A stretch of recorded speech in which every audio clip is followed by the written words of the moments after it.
संघे डॉक्टर साहब, चालू क्या साहब? सर दरवाजा तोड़ दूं? तोड़ दो। डॉक्टर साहब, संघे संघे देखो उसे, देखो।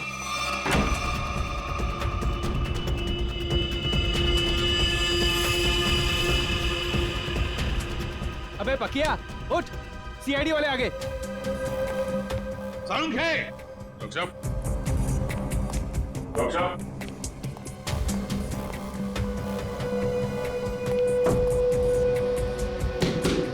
डॉक्टर साहब,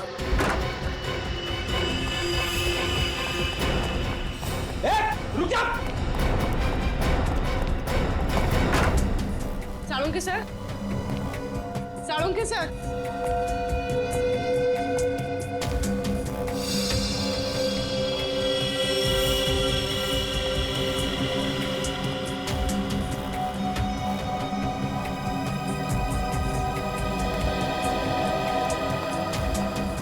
संघे गायब है ना? क्या शक था मुझे यही होगा। सर हाँ? ये क्या है? साळुंखे का पुराना शौक लकड़ी के मॉडल्स बनाना।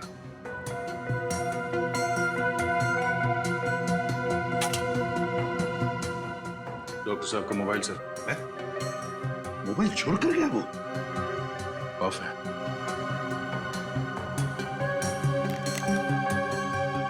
सर इसमें ना तो बैटरी है ना सिम कार्ड। बैटरी भी नहीं, सिम कार्ड भी नहीं। सर साळुंके सर तो कहीं नहीं, मगर अंदर के कमरे में काफी सारे मॉनिटर्स का सेटअप लगा है, सीसीटीवी मॉनिटर। CCTV monitors?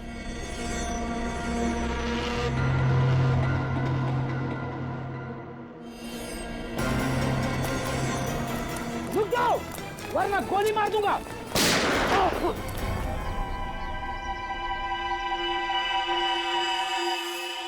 बच गया,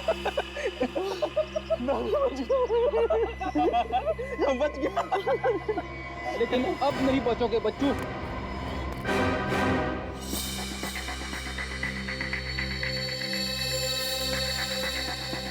सर हाँ?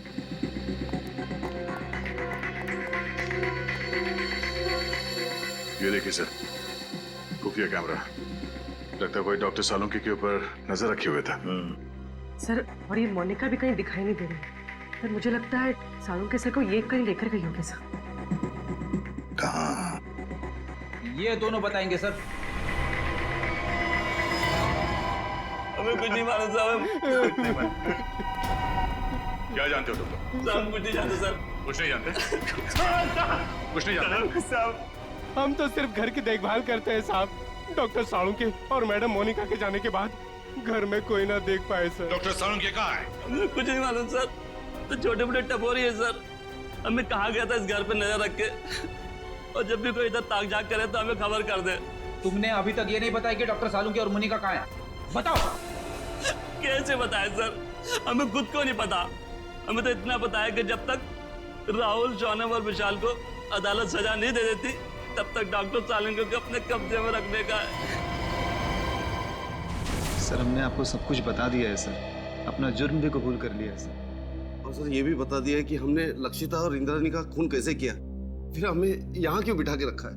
ये बताने के लिए कि इंद्राणी और लक्षिता का खून तुम लोगों ने नहीं किया। क्या? पर सर हमने तो सर अपने हाथों से लक्षिता और इंद्राणिया पे गोली चलाई थी सर। हाँ लेकिन वो दोनों पहले से ही मर चुकी थी। क्या? वो दोनों मर चुके थे? हाँ, मैं समझाता हूँ। तुम तीनों ने गोलियां जरूर चलाई थी इंद्राणी और लक्षिता पर उनकी मौत जिन गोलियों से हुई वो गोलियां तुम लोगों ने नहीं चलाई। तो फिर वो गोलियां किसने चलाई? उस खूनी ने चलाई थी गोलियां जो तुम्हें इन दोनों के खून में फंसाना चाहता था। सर अगर हमने खून नहीं किया तो फिर हम जा सकते हैं सर? नहीं, तुम लोगों ने खून नहीं किया, पर खून करने की कोशिश जरूर की है और इसकी सजा तुम्हें जरूर मिलेगी।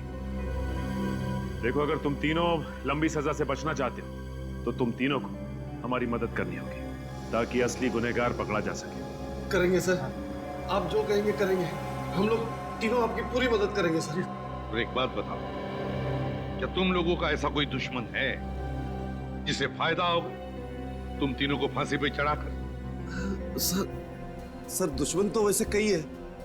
हम लोग जिस धंधे में काम करते हैं वहां पर सर दोस्त कम दुश्मन ज्यादा होते हैं। किस किस का नाम ले सर?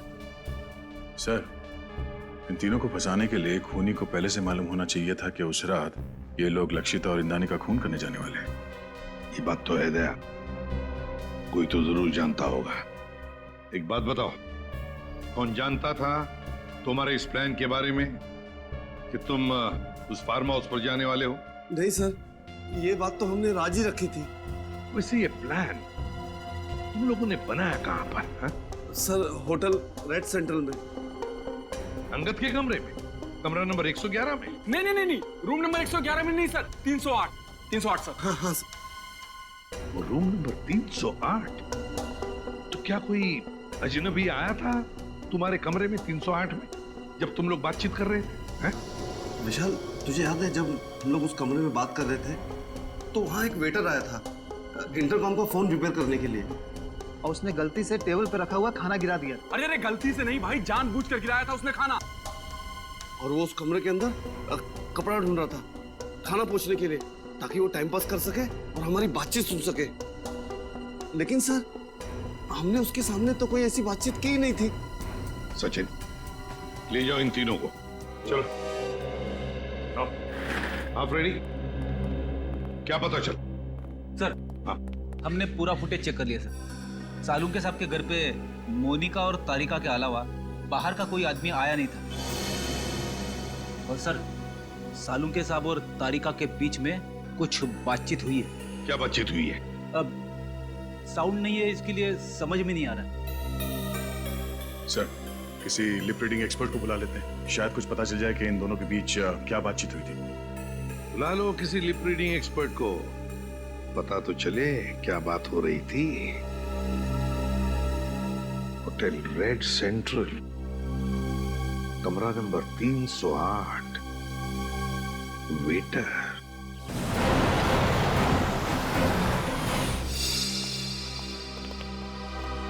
हेलो सर, आप लोग फिर से यहाँ? हमें कमरा नंबर 308 दिखाओ, जहाँ पे शौनक, विशाल और राहुल ठहरे थे सितंबर 10 को। क्यों, क्या हुआ? क्यों क्या बात नहीं, पहले चाबी दो और उस वेटर अमित को बुलाओ।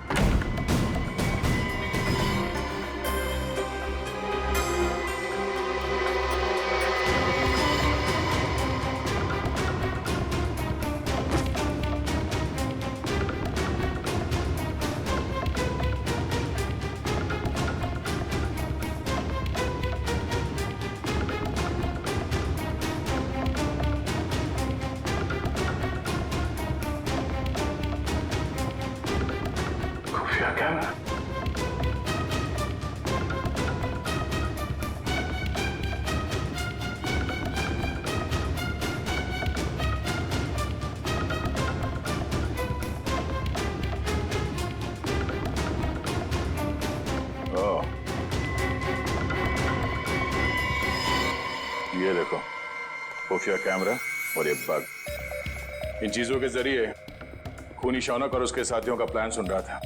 सर, अमित आ गया। आइए अमित जी, आइए। हाँ, बैठ इधर। तूने लगा था ना ये कैमरा और ये बग इस कमरे में, हाँ? ताकि तुम विशाल, शौनक और राहुल की बातें सुन सको। क्यों? नहीं सर, मैंने कोई बग नहीं लगाया सर, मैंने कोई बग नहीं लगाया सर। देख, सच बोल, वो बग हमें मिल चुका है, समझा? बात यहीं पे बताएगा या कहीं और ले चले तुझे? हाँ सर, हाँ, मैं नहीं लगाया था बग सर, मगर मैंने ये अंकल साहब के कहने पे ही किया था साहब, और उन्होंने मुझे 50,000 के बदले में 2 काम करने को कहा था साहब। कौन से 2 काम? सर, एक काम तो किसी बहाने इसी कमरे में बग और कैमरा लगाने को कहा था साहब। और दूसरा काम? दूसरा काम लक्षिता और इंद्राणी मैडम को इस होटल के बाहर किसी इलाके में छोड़ने को कहा था साहब। कब की बात है ये? ये 10 सितंबर शाम को 6:45 बजे के आसपास का टाइम था सर।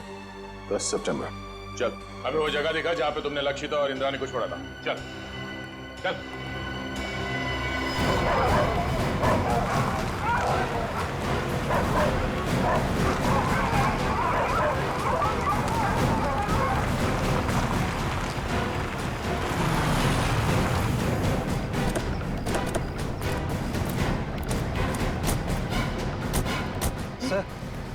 यहाँ पे छोड़ा था मैंने, और सर वो दोनों वहाँ पे खड़े थे, वहाँ पे। कुछ बात कर रहे थे वो? हाँ सर, बहुत ही गुस्से में इस बात कर रहे थे सर। कह रहे थे कि वो हमें धमकाने की कोशिश कर सकता है, अगर उसने दगाबाजी करने की कोशिश की तो हम भी उसे छोड़ेंगे नहीं। लेकिन सर उसके बाद मैं होटल में चला गया, उसके बाद क्या कुछ हुआ मेरे को सर पता नहीं। सर, इंस्पेक्टर विजय ने डॉक्टर सालुंखे और अंगद की गाड़ी को आखिरी बार यहीं आगे पास में ही देखा, और बाद में गाड़ी की बैक सीट पर उन दोनों औरतों के खून के निशान भी मिले। ऐसी जगह पे राइफल या स्पीड बुलेट का इस्तेमाल किया जा सकता है। खूनी ने राइफल का इस्तेमाल किया है, पिस्टल का नहीं। तो गोली 5 फीट की दूरी से नहीं, काफी दूर से चलाई गई है। एक काम करो, आसपास देखो कोई सबूत मिलता है क्या।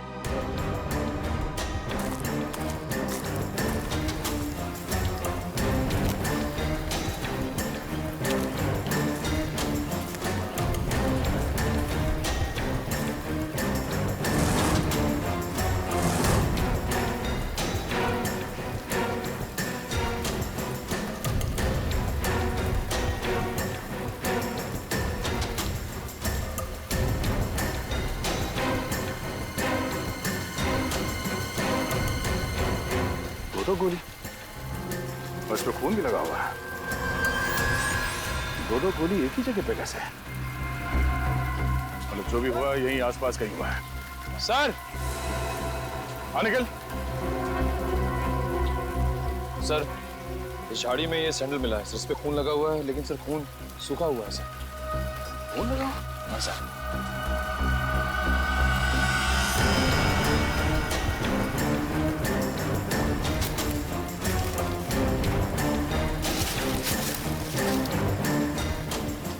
सर ये तो लक्षिता मैडम का बैग है, मुझे अच्छी तरह से याद है। उस दिन होटल में वो यही बैग लेकर आई थी। लक्षिता मैडम का बैग? कैसे? ये खून लगा हुआ है। इस बैग पे जो उंगलियों के निशान हैं, जरूर उस खूनी के होंगे। और वो खूनी भी ज्यादा दूर नहीं गया होगा।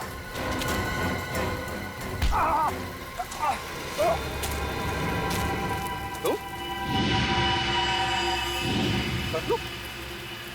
लक्षिता के फार्म हाउस के रखवाले? तुम यहाँ क्या कर रहे हो? साहब मुझे माफ कर दो साहब, साहब मैंने कोई खून नहीं किया साहब, मुझे तो आपके ऊपर नजर रखने के लिए कहा गया था साहब। सच बता, तूने झूठी गवाही क्यों दी? हमें पता चल चुका है कि तूने फार्म हाउस में कोई खून होते हुए देखा ही नहीं, क्योंकि तुम्हारी लक्षिता मैडम और इंद्राणी मैडम, उन दोनों की मौत 7:30 बजे हुई और यहाँ पे। साहब मुझे छोड़ दो साहब, साहब मुझे अंकल साहब ने बोला था ऐसा करने के लिए साहब। अंगद मर चुका है। मुझे कोई दूसरा आदमी फोन करके काम करने के लिए कहता था साहब। कौन है वो आदमी? मुझे नहीं पता साहब, कौन है वो आदमी? वो कभी सामने नहीं आया साहब, वो हमेशा मुझे फोन पे बोलता था सर। मगर अब उसे सामने आना ही होगा। चल चल। मिस्टर मयंक, इस सीसीटीवी फुटेज को गौर से देखिए और हमें बताइए कि ये लोग क्या बोल रहे हैं। इसमें कोई साउंड सुनाई नहीं दे रहा है। यही तो मेरा काम है ऑफिसर। मैं उनकी होठों की मूवमेंट से पता लगाऊंगा कि वो क्या बोल रहे थे।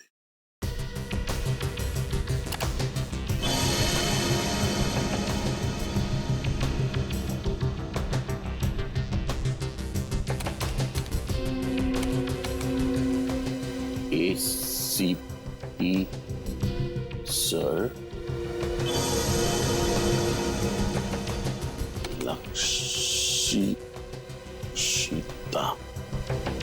लक्षिता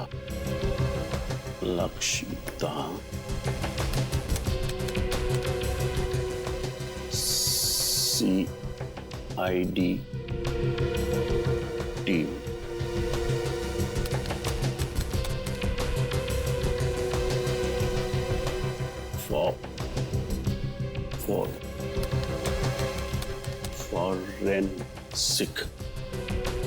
फॉरेंसिक।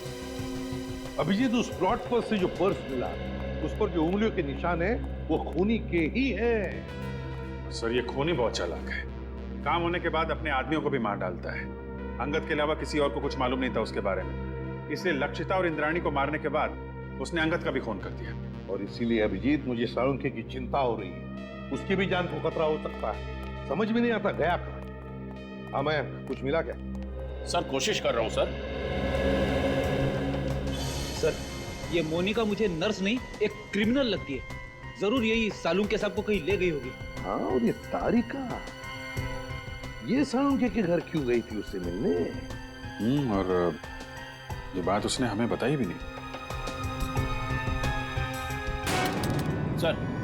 सर ये देखिए, तो डॉक्टर तारिका डॉक्टर सालुंके से माफी मांग रही है और कह रही है एसीपी सर और पूरी CID team Lakshita Indrayani murder case में की गई आपकी फॉरेंसिक जांच पर शक कर रही है। सॉरी सर, ये सब मेरी वजह से हो रहा है।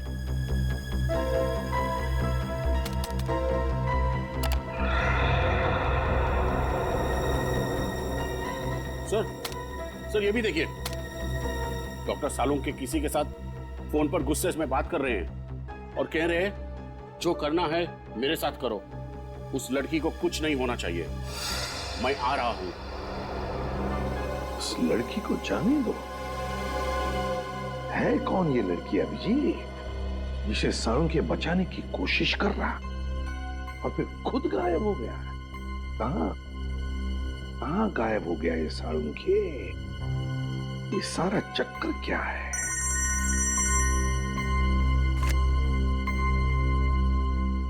डॉक्टर इतना कुछ सीखा है उनके पास से, लेकिन इस केस की फोरेंसिक जांच उन्होंने ठीक से नहीं की।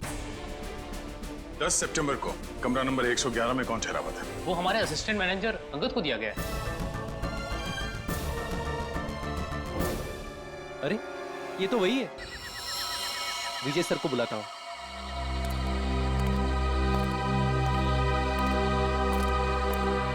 Hello sir.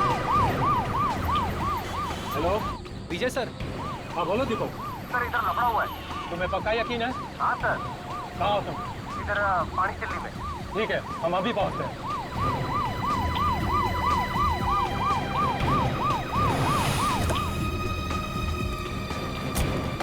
सर कहाँ है गाड़ी? सर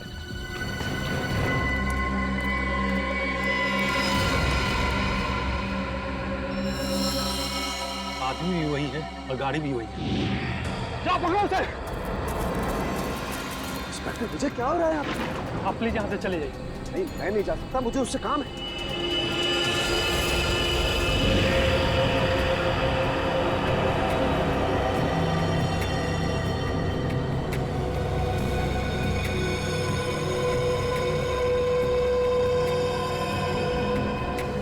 अब क्या करें सर? सीआईडी को फोन करना पड़ेगा।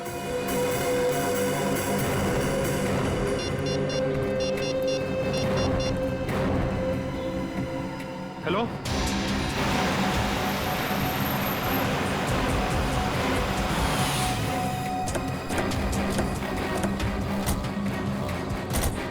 Hello sir.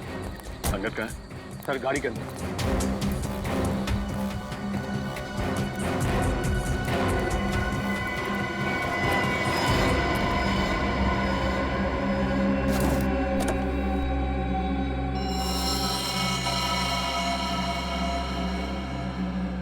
एक ही बार में गले की नस काटती है।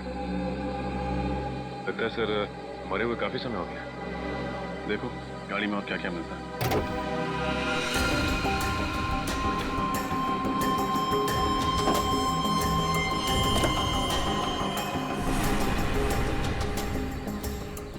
सर यहाँ ये गाड़ी की पिछली सीट पे खून के धब्बे।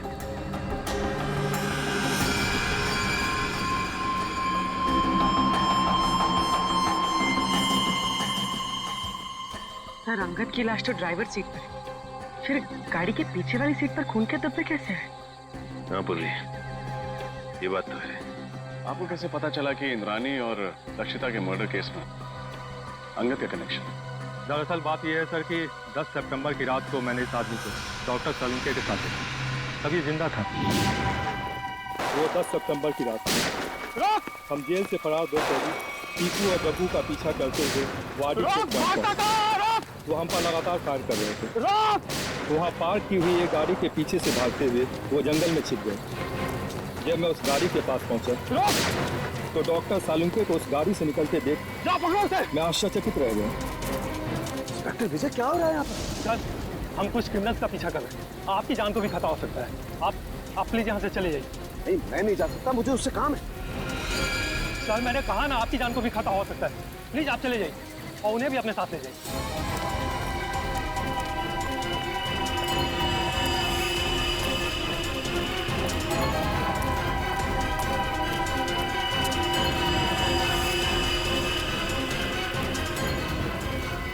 10 सितंबर को आपने डॉक्टर साळुंखे को अंगद के साथ देखा था। 10 सितंबर को तो इंद्राणी और लक्षिता का खून हुआ था। सर हमने उनसे कहा था कि वो दोनों वहां से चले जाएं। वहां गोलियां चल रही थी, उनकी जान को खतरा था, लेकिन डॉक्टर साळुंखे जिद करने लगे कि उन्हें इस आदमी से कुछ जरूरी बात करनी है। एक बात समझ में नहीं आई, लक्षिता और इंद्राणी के मर्डर से पहले साळुंखे साहब अंगद को कैसे जानते थे, और आखिर ऐसी क्या बात थी कि वो उस रात अंगद से मिलने गए?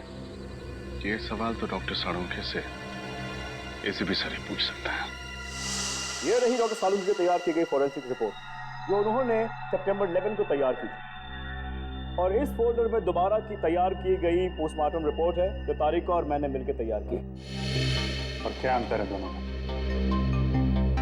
डॉक्टर साळुंखे की रिपोर्ट के मुताबिक इंद्राणी और लक्षिता का खून रात 9 और 11 बजे के बीच हुआ, जबकि सच तो यह है कि दोनों की मौत रात 8 बजे के पहले हो चुकी थी। क्या? 10 सितंबर की रात को मैंने इस आदमी को डॉक्टर साळुंखे के साथ देखा था।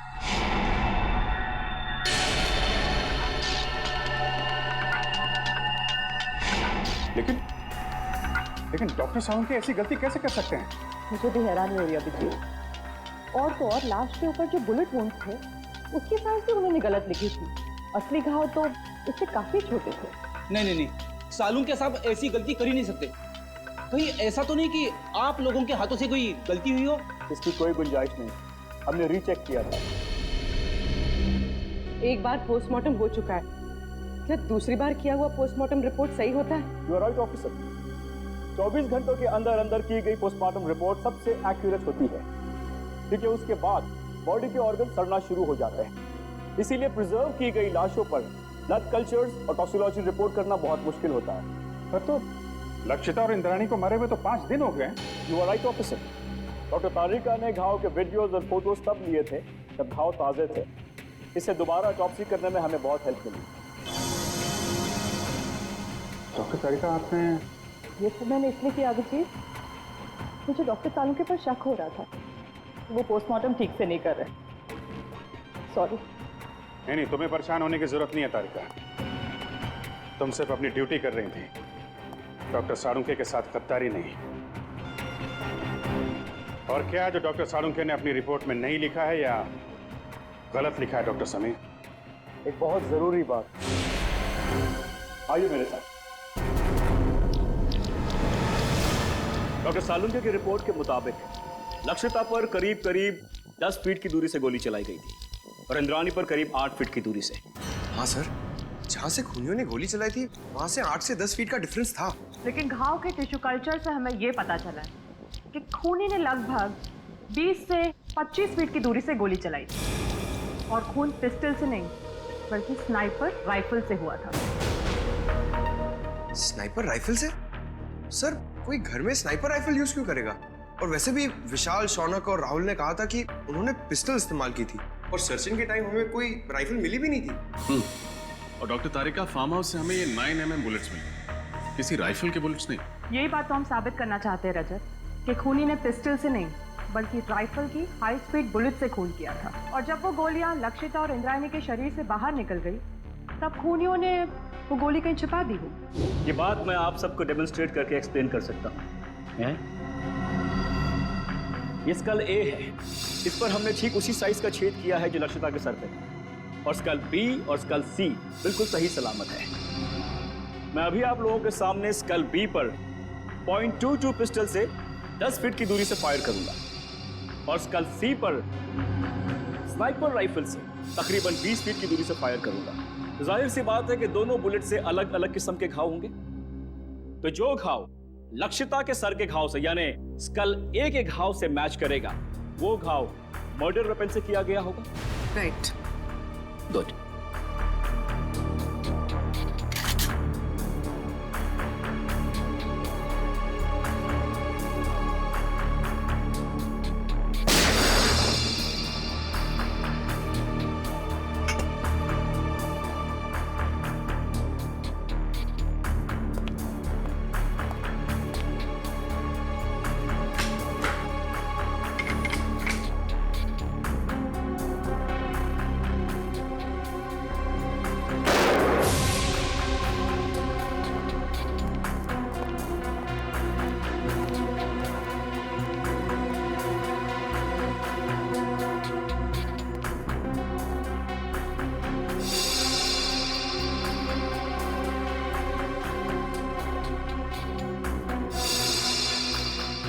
उनका कहना बिल्कुल सही है सर। दोनों का खून राइफल से ही किया गया। हाई स्पीड बुलेट से जो घाव स्कल पर हुआ है, वही घाव लक्षिता के सर पर भी था।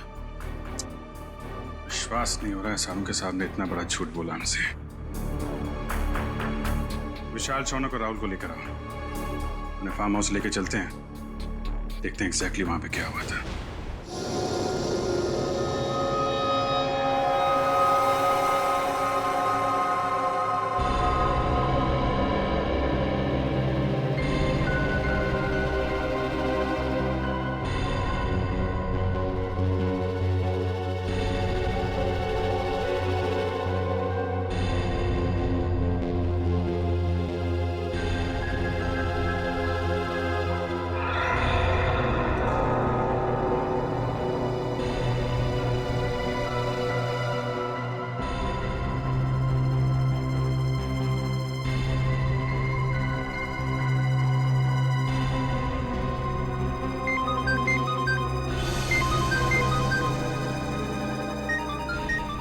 ये मेरा फोन है, मुझे लेने दो।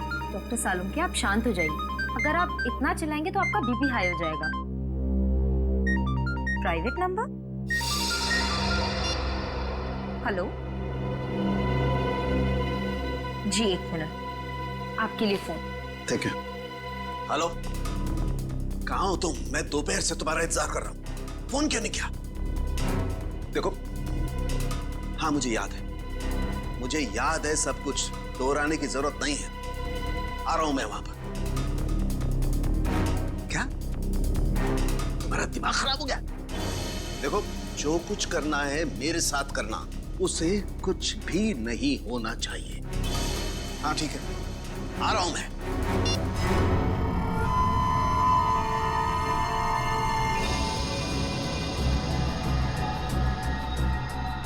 तो लक्षिता और इंद्राणी यहाँ सोफे पे बैठे हुए थे। अब ठीक से याद करके बताओ कि 10 सितंबर की रात को यहाँ पे क्या हुआ था? क्या किया था तुम लोगों ने? सर, उस रात करीब 9-9:15 बजे होंगे सर। हम लोग पिस्तौल लेके जैसे ही फार्म हाउस के बाहर पहुंचे, यहाँ कोई वॉचमैन नहीं था। सर, हमने तय किया था कि हम पहले दोनों को शांति से समझाएंगे, अगर वो नहीं मानेंगी तो फिर उन पर गोली चलाएंगे। तो फिर तुमने उन्हें समझाने की कोशिश की? नहीं सर, जैसे ही हम लोग यहाँ पर पहुंचे, यहाँ पे बहुत अंधेरा था, सिर्फ टीवी की आवाज सुनाई दे रही थी। इससे पहले कि हम लोग कुछ करते, उन लोगों ने हम पे गोलियां चलानी शुरू कर दी। और उसके बाद तुम लोगों ने भी गोलियां चलानी शुरू कर दी? हाँ सर, क्या करते, उन्होंने शौनक को एक गोली मार दी थी। बस मेरी जान जाते जाते बची है सर, ये देखिए।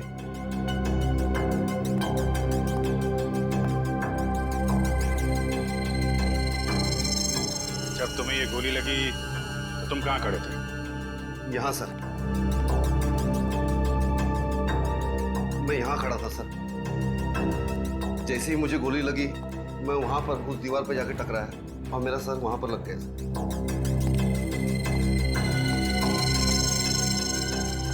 यहाँ पे गोली लगी तो